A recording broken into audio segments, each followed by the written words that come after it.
Welcome, everyone, to the Sideline Report. I'm Marvin Jackson with Lou Holder, Donna Hopkins, Lake Lewis, somewhere in America. I'm not sure where he is. And we have JP Finlay. He's going to be with us for the first segment. Welcome to the show, everybody. Thanks, Marvin. Good to be back, Lake Marvin. might be on his way to Carolina. I'm not sure. Not yet. But let's talk a little bit about this Washington victory over Tampa. What a big victory for them, because this might be the sign of, them coming to maturity, as the coach would say. Donna, talk about this victory and what were the keys there? Hey, Marvin, let's just say at the beginning, it's one game, and it's a great game coming off the bye week that they get this win over Tom Brady and the Tampa Bay Buccaneers. And, they played well on all three phases of the game. Special teams, offense, defense is something we haven't seen pretty much all season long. And I think that what was most impressive to me was the third down conversions, 11 third down conversions, something that they had a problem with. And then in the red zone, they were 2 or 4. So they resolved that. And Taylor Heineke just, played solid ball, offensive line. And he had a short passing game that I think complemented him. So, all the way around, this team played solid together, the entire team. And I think that was the main factors in the game. All right. And JP, what was the difference there? Well, I think there were a few things, Marv. I think, kind of to Donna's point, they played together as a team, and we hadn't seen all three facets really come together really this season. I mean, special teams, you had a kicker that was competent and professional and didn't kick balls into the offensive line. What do you know? He made a few kicks.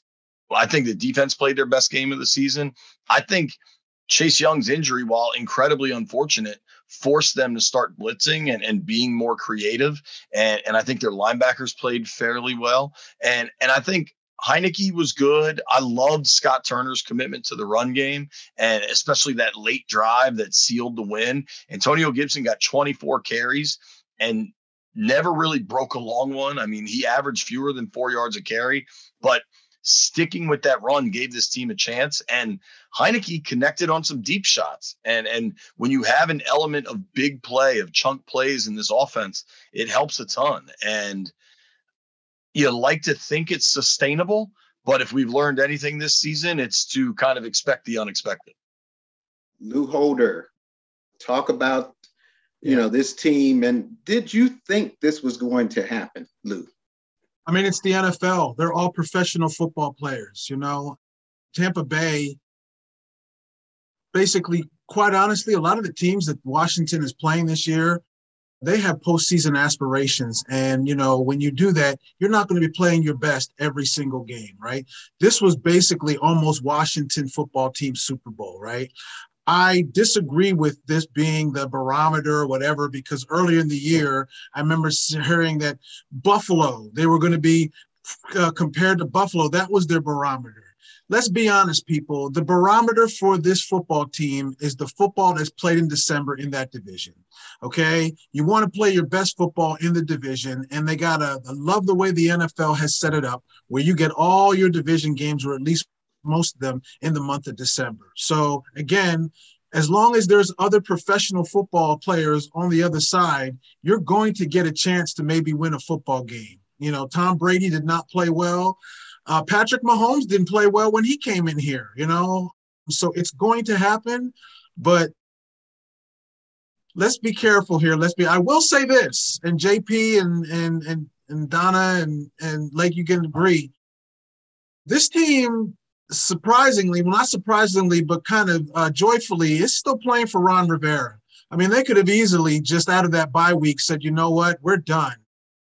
But they played for him. They're playing for him. And that is a very, very positive sign that in the midst of all of the mess that's going on, they're still playing for this man. And that's kind of cool. Lake Lewis, was this the real Tampa Bay Bucs team? I mean, they didn't seem to be the same team that they've been earlier in the year and last year. They've lost a couple games. Is this the same team? I mean, as long as you have the GOAT under center, you have a chance to win games, bottom line. And, you can't make any excuses for Tampa because at the end of the day, yes, they weren't playing with, without Rob Gronkowski and Antonio Brown, two big parts of their offense. But nevertheless, Washington, if you look at the injury bug that, hit them, not just in the game with Chase Young and some other injuries. Terry McLaurin went out early. He came back. But by and large, this is a banged up football team that really, maybe are they a playoff caliber team? I don't think so. But at the end of the day, if you look at Tampa Bay, they still had more talent on the board. Just call it like it is. They just got outplayed. Washington took it to them from the very opening drive. On defense, they had a 3 and out. So they started the game with a lot of intensity. And, I don't want to make any excuses for Tampa. They're a Super Bowl champion that at the end of the year, I still think they're going to be standing, as one of the top teams in the league, competing for another Super Bowl. But at the end of the day, Washington just outplayed them. They took it to them from the very beginning to the very, last drive that consumed up 10 minutes of the fourth quarter. When was the last time we saw something like that? So, yeah, I still think it's the same team. I think sometimes, when you're a champion, you get a little bored along the way.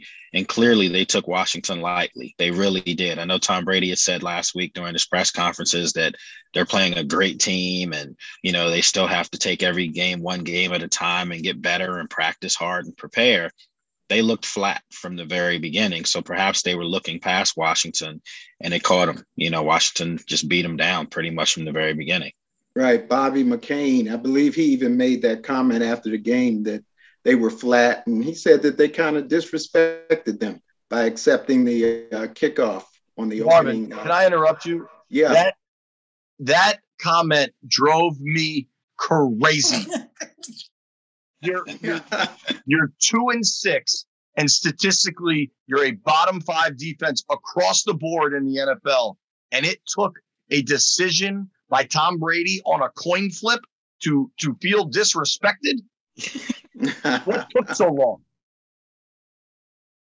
What did they expect, right? I mean, 2-6, you know, most people are going to do the same thing, I would believe. Most winning teams. Let's talk about this upcoming game with Carolina. They got to go down, and Ron Rivera's got to go against his old quarterback. Lou, talk about that, man. Going against Cam Newton. Again, the NFL is the best reality show on television. It really is. I mean, the things that happen every single week in this league is unbelievable. So you can't script it any better. He's back just in time for Ron Rivera to come back. And then, you know, that thumb injury that Russell Wilson had, we didn't know if he was going to be playing until December. Guess what? He's going to be ready to play Washington in a couple weeks. So it's just fun to watch. Now we will see. Right? Okay, you got up for the Super Bowl champion. I love what Lake said. Some of these teams just get bored, you know, because they're playing for February, January, and February, right? Now, can you put this thing together, right? Can you do like the Joe Gibbs that second year when they rolled off 8 or 7, 8 wins in a row? The year that Marty was here when they rolled off 6, 7 wins in a row. Can you do that? Right, that is what I'm going to be looking at. That game is done, right? And I agree. Tampa Bay is going to be one of those teams that's going to be there. This is the next team on Washington's schedule, and like JP, all those disrespected. You should feel disrespected every week because of what you put up before the bye. Now let's try to do something after the bye and be respectable at the end of the year. JP, yeah, I'm with Lake. I think it's a really great game, and until you can string a few of those together, it doesn't hold a ton of weight. Now, in an interesting scenario, you've got two teams that just played their Super Bowl because Washington clearly went all in to beat Tampa. But on the other side of this, Carolina just brought Cam Newton back off the street. For all the excitement, all the celebration about the 2 touchdowns, he accounted for 22 total offensive yards. There's not much there to it. So, and this isn't a guy, as much as he's returning to Carolina, it's an entirely new coaching staff, an entirely new offense. If he gets the start, if he gets the bulk of the snaps at quarterback, how much does he really know about this offense? So Emotions, what I've come to learn about life in the NFL, emotions can carry you for 1 week. Emotions can carry you for one game, but eventually it's talent, commitment, and an understanding of team concepts and what you're trying to accomplish on the field that will win week after week. So both of these teams are going to be tested in that regard. I'm with JP on that one because everybody is trying to make the big thing about Cam being back, what he did in his first game back. But the thing about it is Cam is not the same quarterback he was when he was with Carolina and when he was with New England. He hasn't touched the ball as far as in a real game situation all season long. So let's see how he's going to be in game number 2 when he's going to be faced with a defense that's playing really well right now. And so the telltale is on Carolina's side.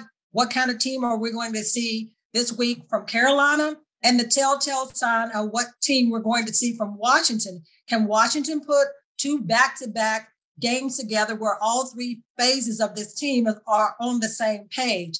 It's going to be interesting this week to see which team shows up for each team as far as Carolina and Washington. Lake, the defensive backfield, the secondary played so much better this past week. It seemed like they really are playing well together. And I guess there were some changes made in that secondary. But talk about that. How do they continue this great play that they had? That because I really think that they just played a great game, the secondary. And how do they continue that? Is it just emotions that why they played so well? Because I agree with JP on that. The emotions can do that. But do they continue playing well? And the linebackers, they're going to have to play better with Chase out. Can they do that and affect the play of Cam Newton? Yeah, I mean, they have been playing well. I think it's no coincidence that since the move to move Landon Collins closer to the line of scrimmage, which all of us, I mean, JP attests to it, the media room is like, when is this going to happen? He's not a cover guy. So since they moved him closer to the box, they're getting a version of him that we kind of saw in New York, where he had, outstanding seasons before he came to Washington. I think that's really freed up a lot of people. It's allowing for Bobby McCain to play, safety. It's allowing for Cam Curl, to kind of be all over the field doing different things. And, remember how Cam Curl was coming on strong last year in his rookie year. I just thought, with them trying to force him and Landon, basically 2 strong safeties, playing, too deep and things like that earlier in the season, that's just not their games. So now that you can put a Bobby McCain back there, it helps. And, at the cornerback position, Kendall Fuller, he hasn't played well for most of the year, but, he's starting to be in position. He almost had the interception. There would have been 3 interceptions on Tom Brady on the day. So he was in a good position. He made a couple of nice plays out there. So I just think that guys are getting more, they're getting more comfortable with each other. There's confidence growing. William Jackson, who was the big free agent acquisition from Cincinnati, he hadn't played up to, the standard that I think a lot of people were thinking. But in fairness to that and to his defense, he's a guy that played cover pretty much, press man coverage in Cincinnati for most of his career. He comes here and they're asking him to play zone and just do different things. And I think they're letting him get after it now. And, it just seems like they're playing closer to the line of scrimmage. They're not playing 10 yards off their guy, which, makes me sick to my stomach when I see that. They're starting to bring guys up and they're playing a little bit more aggressive. And all you guys remember when Ron Rivera's initial press conference, he said that the defense is going to be, the type of defense that, you're going to know you played against them. They're going to be physical. They're going to play downhill and aggressive. And we hadn't seen that. But over the last 3 weeks, I definitely have seen a different, beat, so to speak, with the heart of these players out there on defense. And I agree with something JP said earlier, with the fact that when Chase Young went out, you had Casey Toohill, guys come in that were really playing well. I remember turning to Donna and Lou in the press box and saying 95 is all over the place. That's Casey Toohill. So I think that, all these guys getting on the field and being able to just play free and fast, that's going to make everything look better, especially in the secondary.